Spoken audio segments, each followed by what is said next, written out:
Menjelang perayaan Idul Adha, geliat perdagangan hewan ternak di Sulawesi Selatan mulai terlihat.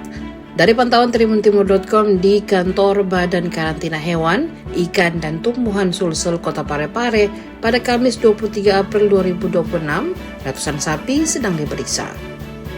Dari data yang diterima, diperkirakan sekitar 400 ekor sapi dari berbagai wilayah di Sulsel tengah dipersiapkan untuk didistribusikan ke wilayah Kalimantan Timur, Kalimantan Selatan, hingga Kalimantan Utara. Namun sebelum dikirim, ratusan sapi itu harus melewati pemeriksaan fisik secara menyeluruh hingga deteksi dini virus. Pedagang sapi bernama Andi Once mengatakan saat ini pihaknya tengah menyiapkan pengiriman 100 ekor sapi tujuan Balikpapan, Kalimantan Timur. Kata dia, harga sapi mengalami kenaikan cukup signifikan yang sebelumnya 15 juta menjadi 17 juta untuk satu ekor sapi. Once mengungkapkan naiknya harga sapi dipengaruhi harga bahan bakar minyak atau BBM non-subsidi yang juga mengalami kenaikan.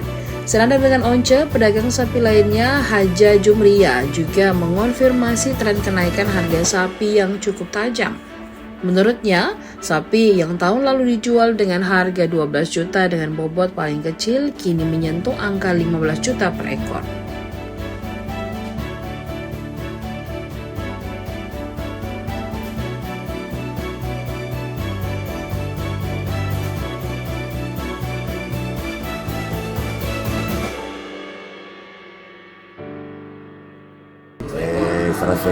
Pak, ada dari peningkatan 100%. 100% Pak ya. Kenaikan naik 2 juta. Karena dulu 15, sekarang 17. 17 sekarang. Oke.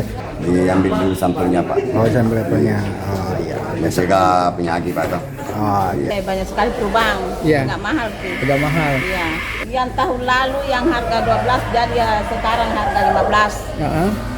Jadi banyak sekali anunya. Kenaikannya ya. Bisa naik begitu harga sapi, nah daging tidak naik. Iya. Di sini.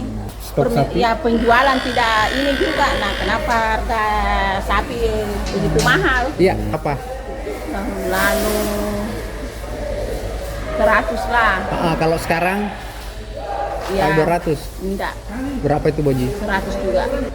Ke Nunukan. Nunukan Kalimantan Utara ya. Download Tribun X sekarang. Menghadirkan lokal menjadi Indonesia.